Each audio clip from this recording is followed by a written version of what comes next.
દુકાનમાં ભણશે ગુજરાતના મોટા દાવાઓ વચ્ચે સંસ્કારી નગરી વડોદરામાંથી શિક્ષણ વ્યવસ્થાની એક ચોંકાવનારી ચિંતાજનક તસવીરો સામે આવે છે કે જ્યાં શાળાનો બિલ્ડિંગ જર્જરિત બનતા જ હવે 400 જેટલા માસૂમ બાળકોને રોડ પર આવેલી 11 દુકાનોમાં બેસીને ભણાવવાનો નિર્ણય લેવાય છે।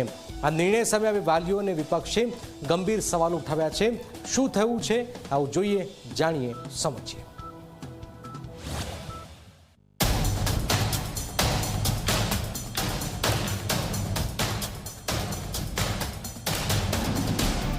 વડોદરાના વાસણા ગામમાં આવેલી નગર પ્રાથમિક શિક્ષણ સમિતિની રાજારામ મોહન રાય સ્કૂલનું બિલ્ડિંગ એટલું જર્જરિત બની ગયું કે બાળકોના જીવનું જોખમ ટાળવા શાળા ખાલી કરાવી પડી।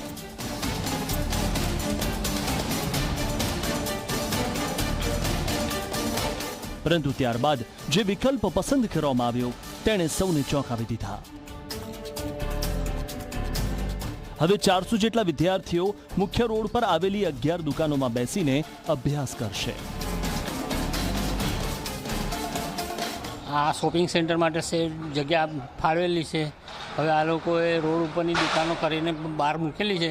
હવે આ અનુકૂળતામાં એવું છે કે ચલો છોકરાઓ અહીંયા રોડ ઉપરથી આવતા જતા હશે તો બિલકુલ જોખમવાળી વસ્તુ છે કે આ સ્કૂલ માટે યોગ્ય જગ્યા છે નહીં, એક વસ્તુ છે।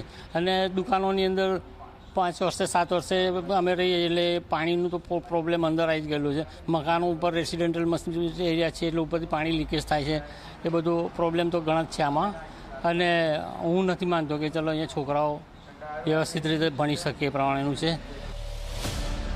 સ્ટેન્ડિંગ કમિટીએ આ દરખાસ્તને મંજૂરી આપતા જ વિપક્ષ અને વાલીઓમાં ભારે રોષ ફાટી નીકળ્યો છે।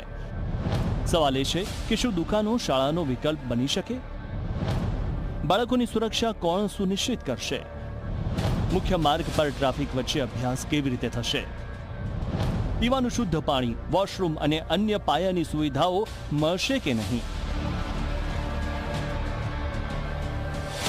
આવા અનેક પ્રશ્નો હવે ચર્ચાના કેન્દ્રમાં છે। જ્યાં સુવિધા નથી ત્યાં બાળકોને તમે ભણાઈ કઈ રીતે શકો છો? પહેલી વાત એ છે, સર સયાજીરાવ ગાયકવાડે આ પ્રથા ચાલુ કરેલી અને એ પ્રથાની અંદર એમને બધી જ વસ્તુઓ બાળકો માટે મૂકેલી હતી। સારી નિશાળો બનાવી, ફ્રીમાં એજ્યુકેશન આપ્યું અને આ લોકો એને સત્યાનાશ કરી રહ્યા છે। શાળાના પ્રિન્સિપાલનું કહેવું છે કે જર્જરિત બિલ્ડિંગમાં બાળકોને બેસાડવું જોખમી હતું। અનેક વખત પત્ર વ્યવહાર કર્યા બાદ બાળકોનો અભ્યાસ ન બગડે તે માટે આ કામચલાઉ વ્યવસ્થા કરવામાં આવી છે કે શાળાની નજીકની જે નીલકંઠ રેસિડેન્સીનો છે એમાંથી 11 રૂમો અમને ફાળવશે અને ત્યાં એ મળશે તો ત્યાં આગળ ફેન્સિંગ કરી બાળકોની સલામતી જોઈ આગળના ભાગમાં ફેન્સિંગ કરી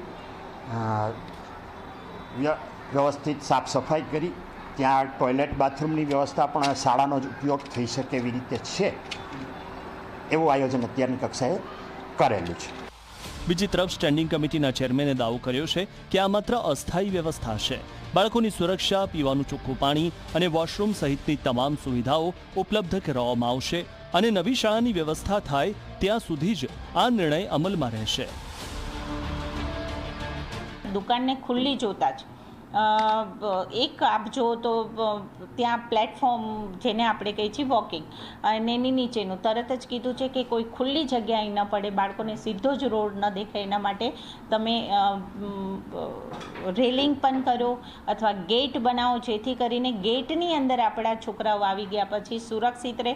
સ્થળ સ્થિતિ જોયા પછી જે કંઈ સૂચન મને આપવા યોગ્ય લાગ્યા હતા, એક તરફ બાળકોનું શિક્ષણ અટકવું ન જોઈએ તો બીજી તરફ તેમની સુરક્ષા સાથે કોઈ પણ પ્રકારનું સમાધાન પણ ન ચાલે।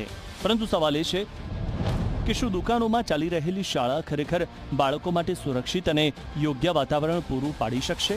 હવે સમગ્ર શહેરની નજર કોર્પોરેશન અને નગરપાલિકા શિક્ષણ સમિતિ પર છે કે તેઓ આ કામચલાઉ વ્યવસ્થાને કેટલા સમય સુધી ખેંચે છે અને બાળકોને ક્યારે સુરક્ષિત અને કાયમી શાળાની છત આપે છે। રવિ અગ્રવાલ, ઝી મીડિયા, વડોદરા।